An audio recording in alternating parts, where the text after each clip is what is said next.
Hey there guys, I am the Sixth Machine and welcome back to another Warhammer video. Today we're going to be taking a look at two of quite possibly the coolest, most badass looking units in the entire Space Marine range, and trying to work out which one is the best. Which units am I talking about? Well, it's the Deathwing Knights and the Thunderhammer Stormshield Deathwing Terminators, of course. They both look awesome, they are both very powerful in the game right now with their unique Dark Angels and Deathwing Inner Circle rules, but which of them are the best? Of the best of the best? Sir. Bonus points to anyone who can point out where that reference is from. So as we look through both these units, we are going to take a few things into consideration, things like the overall stat line, the output, the defense, their mobility, and their obvious cost. And of course, yes, stratagems will impact whether you take one or the other. Things like no foe too great to subdue massively buff the Deathwing Knights and will give them a huge benefit in certain fights. But for the most part in this, I'm just going to be looking at the overall profile, and then when I come to round up at the end, I'll mention some of the ways that stratagems could impact which one you may want to take. So first up, the stat lines. You can see them all up on your screen now, and for the most part, they're pretty similar. Obviously, both being Terminator units, there are a lot of similarities between the Deathwing Terminators and the Knights. Coming in with the same 5-inch movement, 3 wounds, 2 attacks base, and 2+ save. The big notable exception between the two is the 2+ weapon and ballistic skill on the Knights. Now obviously the ballistic skill won't make too much of a difference because the Knights don't have any shooting attacks, but the weapon skill most definitely will. They both come stock with the Angels of Death, Combat Squads, Inner Circle and Teleport Strike abilities as well, and also have the Deathwing keyword, so they do get that nice extra attack when they charge or get charged, and they also cannot be wounded on less than a 4+, which is absolutely huge, and pretty much immediately, in my opinion, makes both of these options a viable one straight off the bat. It obviously also grants them the Assault Doctrine super doctrine, I guess, for the Dark Angels, which is in the Assault Doctrine for the Deathwing. They get the Implacable rule. Now, just using the stat line by itself isn't really any good way to assess how powerful or viable a unit is, so we're going to have to take a look at obviously their gear and their loadouts as well before we move any further. So weapon options. Obviously, our faithful Deathwing Terminator squad is going to be rocking up to this match with Thunderhammer Storm Shields, giving them that fantastic ×2 strength, -2 AP, and a flat 3 damage, so they hit at strength 8, although the hammer is giving them a -1 to hit, so they will be hitting on 4s in melee, at least some of the time they will. The Deathwing Knights by comparison have their Maces of Absolution, which are the exact same profile as a Thunderhammer, ×2 strength, -2 AP, and a flat 3 damage, but critically they don't incur that penalty to hit. So with their stat line as well, these guys are going to be hitting on 2s compared to 4s for the Deathwing Terminators. It's also worth noting that the Knight Master has a different weapon, so whilst all 10 of the Deathwing Terminators are going to have Thunderhammer Storm Shields, 9 of the Knights will have their Maces of Absolution. The Knight Master has the Flail of the Unforgiven, which is a +2 strength, -3 AP, 2 damage weapon, which causes wounds to spill over. So actually, while you may look at it and think the strength 6 isn't great compared to the loss of the strength 8 attacks, it is actually quite helpful because it helps the Knights to clear out those 1 wound chaff infantry and that light infantry that may try to tie your squad up due to those wounds carrying across. And so that helps against one of the bigger threats that Knights and Deathwing Terminators face, which is just being overwhelmed with big hordes of your opponent's models. Both obviously have their Storm Shields, which give them an effective 1-up armor save and a 4-up invulnerable save to fall back on, so no real big change there. The big difference between the Knights and the Deathwing Terminators really seems to be their weapon loadout, which is similar in terms of its overall stat line, but the penalties to hit are different. The weapon skill 2-up on the Deathwing Knight, and also their points, which we will get to in a moment. So let's compare the Deathwing Knights and the Deathwing Terminators against one of the key targets for both of these squads, which is of course an Imperial Knight. Toughness 8, 3-up save, and 24 wounds. So against this bad boy, the Deathwing Knights will put out 22.5 wounds from the Knights and a further 1.8 wounds from the Knightmaster for a total of roughly just over 24 wounds on the Knight, which obviously will kill it outright. Again, this is very much like mathematical dice rolling, so it's obviously not going to happen every single time, but on average, you should probably kill a knight if you charge into it with your Deathwing Knights and get their extra attack from Angels of Death, so they have 3 attacks each. The Deathwing Terminators, on the other hand, inflict just about 15.5 wounds with their Thunderhammers, so that doesn't kill the knight, it leaves them wide open for the knight to stomp them back. But here's where it gets interesting. If you get charged, or you are in a combat that goes on for another turn, or heroically intervene or consolidate into another combat, the Dark Angel's chapter tactic kicks in, which is +1 to hit in both ranged and melee. Well now, that +1 to hit is a huge deal for the Deathwing Terminators, but the Deathwing Knights, it's essentially wasted. They're already hitting on 2s, so that +1 does absolutely nothing for them. So how about now, if the knight charges into your lines, those 10 Deathwing Knights are still doing roughly 24 wounds to it, but the Deathwing Terminators, they now manage to rack up an impressive 21 wounds against the knight this time. Still not as many as the Deathwing Knights, for sure, but now we have to start looking at the cost.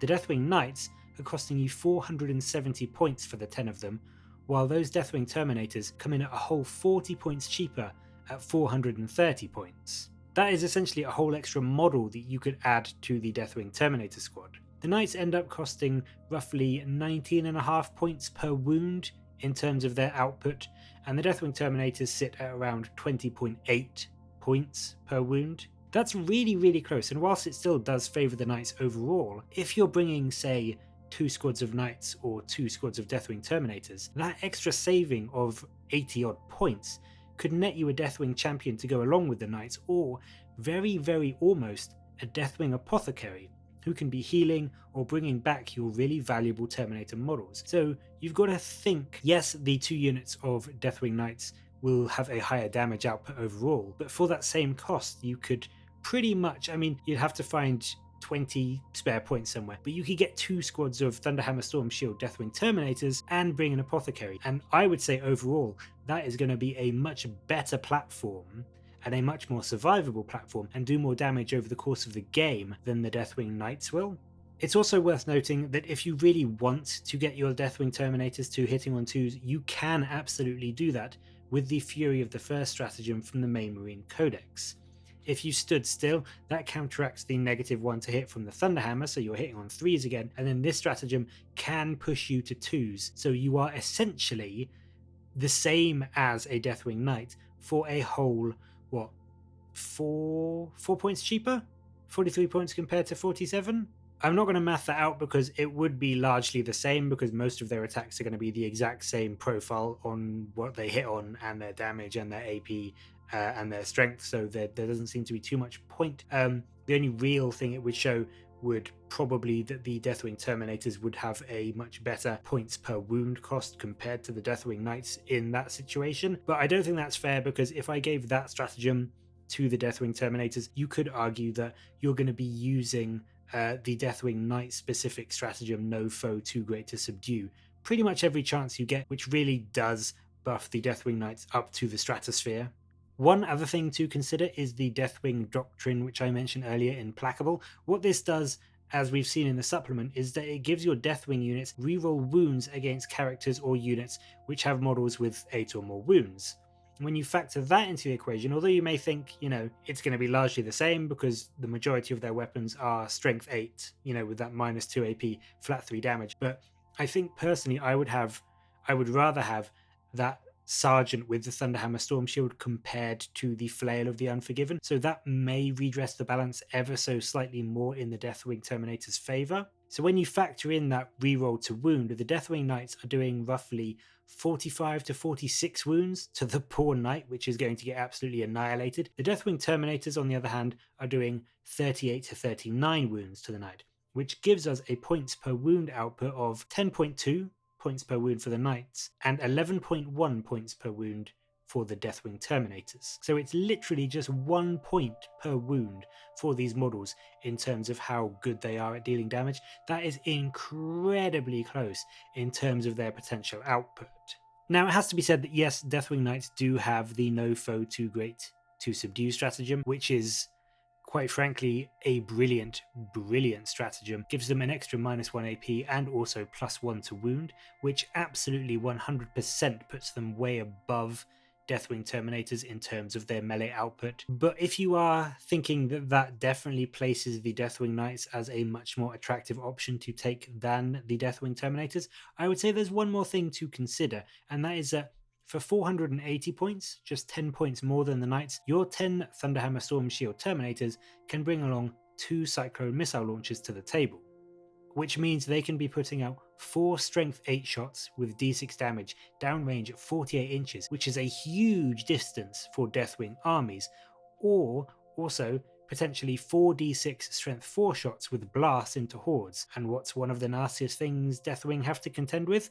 Big unending hordes of Gribblies. So that specific loadout can really help your Deathwing clear away a lot of the trash and a lot of the chaff that is going to try and tie you up, so your Terminators can get to the meaty big monsters and characters that they get the reroll wounds against. And whilst it's not as good as the no foe too great to subdue stratagem that the Knights get, if you teleport your Deathwing Terminator squad into battle, they can make use of the Deathwing Assault stratagem, which gives them +1 to wound on their ranged attacks. So those 4d6 shots can really chew through those weak 1 wound infantry, or the Strength 8 crack missiles can be wounding things like Predators on 2s, and even things like Knights or Leman Russ tanks on 3s, which is really important for the Deathwing. When you have so few models and so few ranged attacks in a list, you really do have to make sure that every single one counts. And this is definitely a way to ensure that as many of those Strength 4 shots go through against weak targets, or those Strength 8 shots go through against the hardier targets that you need to crack open.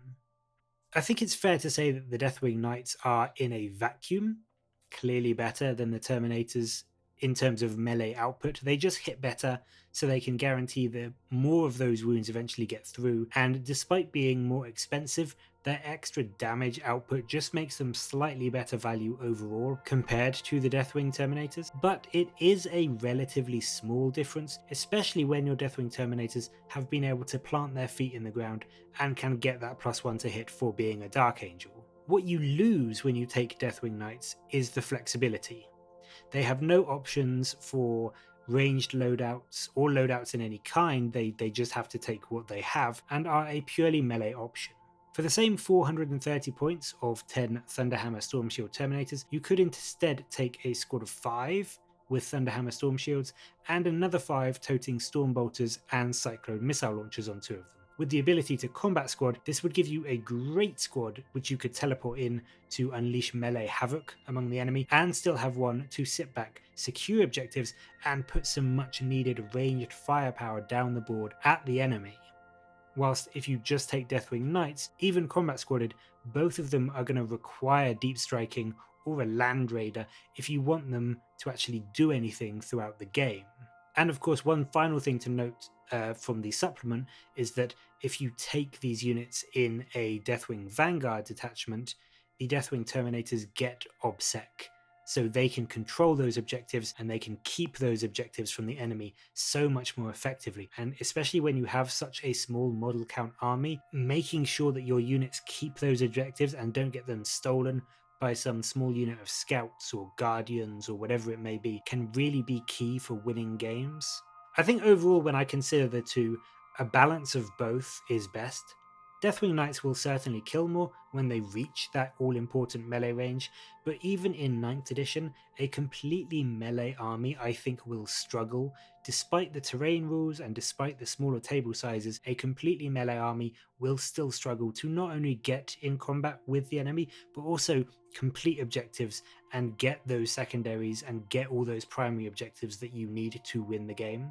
You need that shooting and those squads which can just sit on objectives to get you points while still contributing some firepower to your army. And that's where the Deathwing Terminators really shine. Sure, it is expensive to have a squad of Terminators sitting back and basically just babysitting objectives. But if you are running a pure Deathwing list, you unfortunately need to do that. You need to have some squads which you can just dedicate to controlling those objectives and make sure you keep racking up those primary points. A combat squad of 5 Terminators with 2 Cyclone missile launchers, a few Stormbolters, and maybe 1 or 2 with Thunderhammer Storm Shields to tank shots and provide a solid counterpunch to any enemies is a great unit, in my opinion, for Deathwing armies who need those objectives to be looked after and not have the squad feel like they are completely just sat there twiddling their thumbs. Which, obviously, if you just planted Deathwing Knights or a full Thunderhammer Storm Shield Deathwing Terminator squad, that's all they'd be doing all game. They would just be waiting there, hoping an enemy would come to them, but basically just being relegated to watching the battle whilst they secured this objective. So there we go, just a quick little look at 2 of my favourite units in the game. I will definitely be taking both in my pure Deathwing detachments and hopefully putting them through their paces. Maybe after I've had a few games using them in their 9th edition format, my opinion may change. But for now, I think a mix of both is the best way to get that melee punch alongside the range support and objective capping needs that every army really does need in this edition. I will say, I think if you were just playing a fun game with a friend and it was just a pure like melee meet in the middle of the board and smash everything up, I would go with Deathwing Knights every single time because they just have the weight of attacks and the strength and just the ability to hit with so many of those attacks that pretty much every single one is going to be getting through and wounding an enemy. And then if you do get caught up with any chaff, the number of attacks from the Nightmaster and the fact that those wounds spill over really can make a big difference in terms of clearing out those units that would try and lock up your knights. So don't get me wrong, I do think that Deathwing Knights from a purely melee perspective are better than Thunderhammer Storm Shield Terminators. I just think that you can't overlook the flexibility that the Deathwing Terminators bring for you in terms of being able to mix and match those loadouts and get you some ranged firepower. But what do you think of these 2 iconic units? Which one do you think is the best? And which one do you think you would use more if you were bringing an all-comers list, an all-comers Deathwing list? Which do you think you would bring the most of, or do you think you would try and do an even split? Let me know in the comments below, and as always, thank you very much for watching. Until next time, I'll catch you later, guys.